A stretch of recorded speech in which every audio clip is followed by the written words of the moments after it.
Alex John അച്ഛൻ അനുശോചനം അറിയിക്കുന്നു. ദൈവതിരുനാമപ്പെടുമാറാട്ടെ. കർത്താവിന്റെ പ്രിയ വിശ്വാസികളുടെ സമൂഹമേ, വൈദിക സെമിനാരിയിൽ 2001 മുതൽ 2006 വരെ ഒരുമിച്ച് വൈദിക വിദ്യാഭ്യാസം ഞങ്ങളോടൊപ്പം പൂർത്തീകരിച്ച ഞങ്ങളുടെ പ്രിയ സഹോദരനാണ് ആദരണീയനായ സൈബുവച്ചൻ. അതുകൊണ്ട് തന്നെ 2001 മുതൽ ഈ 2023 വരെയുള്ള 23 വർഷക്കാലത്തെ ഒരു പരിചയം ഈ പ്രിയ മാതാവുമായും ഈ ഭവനവുമായും ഞങ്ങൾക്ക് എല്ലാവർക്കുമുണ്ട്. വൈദിക സെമിനാരി വിദ്യാഭ്യാസത്തിൻ്റെ ഭാഗമായി സെമിനാരിയുടെ ഏറ്റവും അടുത്ത് കിടക്കുന്ന ഭവനമാണല്ലോ ഇത്. അതുകൊണ്ട് തന്നെ ദൂരെ നിന്ന് വന്ന് താമസിച്ച് പഠിക്കുന്ന ഞങ്ങൾക്ക് എല്ലാവർക്കും ഇത് ഞങ്ങളുടെ ഭവനം തന്നെയായിരുന്നു.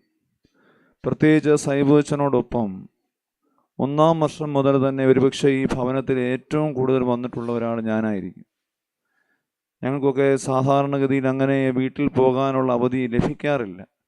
പക്ഷേ ഇത് അച്ഛന് സെമിനാരിയിൽ ഒരു ദിവസം ഒരു ഹാഫ് ഡേ അവധി കിട്ടിയാൽ പോലും ഓടി വീട്ടിൽ വരാനുള്ള ഒരു സാഹചര്യം വീടടുത്ത് കിടക്കുന്നത് കൊണ്ട് അച്ഛനുണ്ടായിരുന്നു. സത്യത്തിൽ ആ കാര്യത്തിൽ അച്ഛനോട് ഞങ്ങൾക്കൊരു അസൂയയുണ്ടായിരുന്നു. പിന്നെ എന്തായാലും നമുക്ക് പോകാൻ പറ്റുകയില്ല, പിന്നെ അച്ഛൻ്റെ കൂടെ ഇങ്ങോട്ട് വരിക എന്നുള്ളതാണ് അടുത്തൊരു പരിപാടി. അങ്ങനെ വരുമ്പോഴൊക്കെ സത്യത്തിൽ നമ്മുടെ അമ്മയുടെ കൂട്ട് തന്നെ നമ്മളെയും സ്വന്തം മകനെ എന്ന പോലെ കരുതുന്ന ഒരമ്മ ഈ ഭവനത്തിലുണ്ടായിരുന്നു എന്നുള്ളതാണ്. ഒരപ്പൻ ഇവിടെ ഉണ്ടായിരുന്നു എന്നുള്ളതാണ്. സഹോദരങ്ങൾ ഇവിടെ ഉണ്ടായിരുന്നു എന്നുള്ളതായിരുന്നു ഞങ്ങൾക്ക് ഒരുപാട് ആശ്വാസം ആ കാലഘട്ടത്തിൽ.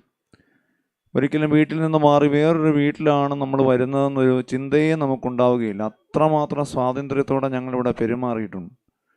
അതേ സ്വാതന്ത്ര്യത്തോടെ ഞങ്ങൾക്ക് അമ്മ ഭക്ഷണം വിളമ്പി തന്നിട്ടുണ്ട്.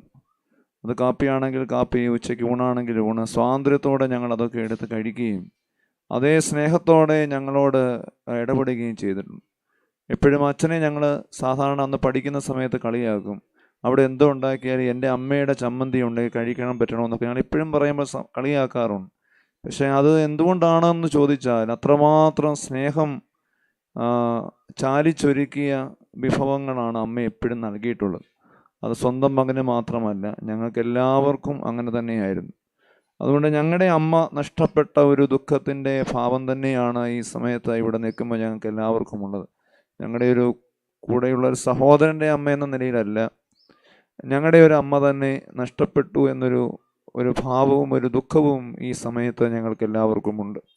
പ്രത്യേകിച്ച് ഞാൻ പിന്നീട് കോട്ടയത്ത് തന്നെ ആയിരുന്നത് കൊണ്ട് നിരവധി പ്രാവശ്യം അതിനുശേഷവും പലയിടങ്ങളിൽ വെച്ച് അമ്മയെ കാണുവാൻ തക്കവണ്ണം സാധിച്ചിട്ടുണ്ട്. അതിനുശേഷം വയ്യാതിരിക്കുകയായിരുന്നു എന്നുള്ളൊരു കാര്യം ഞാൻ അറിഞ്ഞില്ല എന്നുള്ളത് എനിക്കിപ്പോൾ വലിയൊരു ദുഃഖമാണ്. ആ ഒരു നിലയിലൊന്നും വന്ന് ഒരിക്കലൂടെ കാണാൻ കഴിഞ്ഞില്ലല്ലോ, സുഖമായിരിക്കുന്നു സൗഖ്യമായിരിക്കുന്നു എന്ന് ചോദിക്കാൻ സാധിച്ചില്ലല്ലോ എന്നുള്ളൊരു ദുഃഖം തീർച്ചയായും എനിക്ക് ഈ സമയത്തുണ്ട്. അതിലച്ഛനോട് എനിക്ക് ചെറിയൊരു പരിഭവവും ഈ സമയത്തുണ്ട്. ഇതിനിടയ്ക്ക് പലതവണ അച്ഛനെ ഞാൻ കണ്ടിരുന്നെങ്കിലും അമ്മയ്ക്ക് അങ്ങനെ ഒരു വയ്യാഴി ഉണ്ടായിരുന്നു എന്ന് എന്തുകൊണ്ടാണ് അച്ഛൻ പറയാതിരുന്നതെന്ന് എനിക്ക് ഒരു പരിഭവം അച്ഛനോടുണ്ട്. കാരണം അങ്ങനെ ഒന്ന് കാണാനും ഒന്ന് യാത്ര പറയാനോ ഒന്ന് വന്ന് കണ്ടിരിക്കാൻ സാധിച്ചില്ലല്ലോ എന്നൊരു ദുഃഖമാണ്. തീർച്ചയായും അമ്മ നൽകിയത് ഭക്ഷണം മാത്രമല്ലായിരുന്നു, ഒരുപാട് സ്നേഹവും ഒരുപാട് മൂല്യവുമായിരുന്നു. അതുകൊണ്ട് ഞങ്ങൾക്ക് സഹോദരങ്ങളെന്ന് പറയുമ്പോൾ അത് വെറുതെ ഭംഗ്യന്തരേണ കൂടെ പഠിച്ചവരെന്ന നിലയിലല്ല. ഞങ്ങൾക്ക് എല്ലാ അർത്ഥത്തിലും അമ്മ നൽകിയത് ഞങ്ങൾ ഒരേ മക്കളാണെന്ന ബോധ്യമാണ്. ആ ഒരു ധാരണയിലാണ് ഞങ്ങൾ ജീവിക്കുന്നതും ഞങ്ങൾ പോകുന്നതും.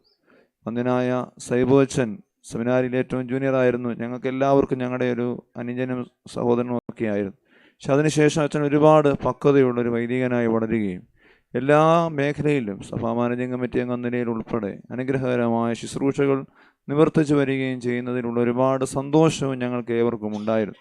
അച്ഛൻ്റെ സഹധർമ്മിണിയും എൻ്റെ സഹധർമ്മിണിയും ഒരുമിച്ച് കുറേ നാളുകൾ പുതുപ്പാടിയിൽ പഠിപ്പിക്കുവാനുള്ള അവസരമുള്ളത് കൊണ്ട് ഞങ്ങളുടെ കുടുംബങ്ങൾക്കിടയിലും ആ ഒരു സ്നേഹത്തിൻ്റെ ധാരയുണ്ട്.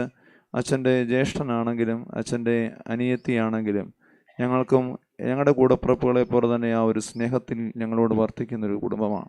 അച്ഛൻ്റെ ഫാദറിന് ഞങ്ങൾക്ക് ഒരുപാട് ബഹുമാനമുള്ള ഒരു പ്രിയ പിതാവാണ്.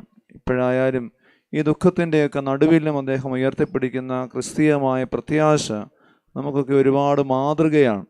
അദ്ദേഹം എന്നോട് പറയുകയായിരുന്നു, എൻ്റെ ഉത്തരവാദിത്തങ്ങളൊക്കെ പൂർത്തീകരിച്ചു, ഞാനും ഒക്കെ പോകാൻ റെഡിയായിരിക്കുകയാണെന്ന് പറയുമ്പോൾ അതൊരു ദുഃഖത്തിനും അപ്പുറം നിത്യമായൊരു പ്രത്യാശയെ പറ്റിയുള്ള ഒരു അവബോധം അദ്ദേഹത്തിൻ്റെ ഹൃദയത്തിൽ ദൈവം ഈ സമയത്ത് നൽകിയതിനെ ഓർത്ത് നമുക്ക് ദൈവത്തെ മഹത്വപ്പെടുത്താം. തളർന്നു പോകാതെ തുടർന്നുള്ള കാലവും ആ കർത്താവിൻ്റെ പ്രത്യാശയിൽ അഭയപ്പെട്ടുകൊണ്ട് ഈ ജീവിതയാത്ര അനുഗ്രഹകരമായി പൂർത്തീകരിക്കുവാൻ ദൈവം അദ്ദേഹത്തെയും ബലപ്പെടുത്തട്ടെ, ശക്തീകരിക്കട്ടെ എന്ന് ആത്മാർത്ഥമായ ഹൃദയത്തിൽ നിന്ന് പ്രാർത്ഥിക്കുകയാണ്. തീർച്ചയായും പ്രിയപ്പെട്ടവരുടെ വേർപാട്, എൻ്റെ പ്രിയ പിതാവും ഈ വർഷമാണ് കടന്നുപോയത് ദൈവസന്നിധിയിൽ. ഓഗസ്റ്റ് 24 തീയതി ആകുമ്പോൾ ഒരു വർഷമാവുകയാണ്. 6 മാസം അപ്പ കിടന്നു. 6-ാം മാസത്തിലാണ് അപ്പ കടന്നു പോകുന്നത്. തീർച്ചയായും വലിയ ആഴമുള്ള ദുഃഖം നമ്മളെ ഈ സമയത്തും നമ്മളെ ഭരിക്കുന്നുണ്ട് എന്നതൊരു സത്യമാണ്. പക്ഷേ അതിനുമപ്പുറം നമുക്ക് സ്വർഗത്തിൽ ഏത് സമയത്തും നമ്മെ മനസ്സിലാക്കുവാൻ കഴിയുന്ന നിലയിൽ ഒരു ആത്മീയമായ അനുഭവത്തിൽ അദ്ദേഹമായിരിക്കുന്ന ഒരു ബോധ്യമാണ് എന്നെ ധൈര്യപ്പെടുത്തുന്നത്. ആ ധൈര്യം തന്നെയാണ് എനിക്ക് അച്ഛനോടും നൽകുവാൻ തക്കവണ്ണമുള്ളത്. ഈ പ്രിയ മാതാവ് ഒരിക്കലും ഈ വെളിച്ചം അണഞ്ഞു പോകുന്നില്ല. അച്ഛൻ്റെയും കുടുംബാംഗങ്ങളുടെയും ഓരോരുത്തരുടെയും ജീവിതത്തിൻ്റെ അന്ധകാരാവൃതമായ നാഴികകളിലൊക്കെയും ഈ അമ്മയുടെ സ്വർഗീയ വെളിച്ചം നിങ്ങളുടെ പാതകളെ പ്രശോഭിപ്പിക്കുമെന്നുള്ളതിന് യാതൊരു സംശയവുമില്ല. പ്രത്യേകിച്ച് ഈ അമ്മയെപ്പറ്റി ഓർക്കുമ്പോൾ തുളസി എന്നൊരു കവിത വായിച്ചതാണ് ഞാൻ ഓർക്കുന്നത്. തുളസി എന്ന് പറയുന്ന സസ്യത്തെ പറ്റിയുള്ള, തുളസി ഇലയെ പറ്റിയുള്ള ഒരു 4 വരിയാണ്. അതിൽ പറയുന്നത് ഇപ്രകാരമാണ്: അറ്റത്ത് വിരിയുന്ന പൂക്കളിൽ മാത്രം ഇറ്റിറ്റ് നിൽക്കുന്നതല്ല, അടിതൊട്ടറ്റത്തോളവും പാഴിളം തണ്ടിൽ പോലും തൻ കരൾതാരിൻ ഗന്ധം തുളുമ്പി നിൽക്കുന്നു തുളസി എന്നാണ്. തുളസിയുടെ മാത്രം ഒരു പ്രത്യേകതയാണ്.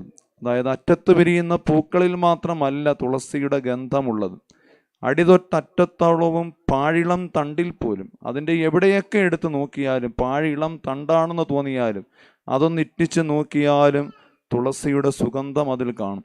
അതുകൊണ്ട് ബാഹ്യമായ കുറേ പ്രകടനങ്ങളുള്ള ഒരമ്മയായിരുന്നില്ല ഇത്. ബാഹ്യമായി പൂക്കൾ മാത്രം വെളിയിൽ കാണുന്ന ഉപരിപ്ലവമായ ഒരു ആത്മീയാനുഭവം അല്ല ഈ അമ്മയിൽ കാണുവാൻ തക്കവണ്ണം കഴിഞ്ഞിട്ടുള്ളത്. എല്ലാ അർത്ഥത്തിലും ജീവിതത്തിൽ പഠിപ്പിച്ച മേഖലകളിലും ഭവനത്തിലും മക്കളുടെ ജീവിതങ്ങളിലുമൊക്കെയും എങ്ങനെ സുഗന്ധമാകാൻ കഴിയും, എങ്ങനെ തൻ്റെ ആത്മീയ സുഗന്ധം അവരിലേക്ക് നിർഗമിക്കുവാൻ തക്കവണ്ണം കഴിയും, ജീവിച്ച സമൂഹത്തിൽ, അയൽവീടുകളിൽ, ഏർപ്പെട്ടിരുന്ന എല്ലാ ഇടങ്ങളിലും, നിങ്ങൾ വളരെ ദൂരെ ഉള്ളവരാണെങ്കിലും ഞങ്ങളുടെ ജീവിതങ്ങളിൽ പോലും എങ്ങനെ വെളിച്ചമാകാൻ, സുഗന്ധമാകാൻ കഴിയുമെന്ന് ഈ അമ്മയുടെ ജീവിതം ആത്മാർത്ഥമായി നമുക്ക് കാട്ടിത്തരുന്നുണ്ട്.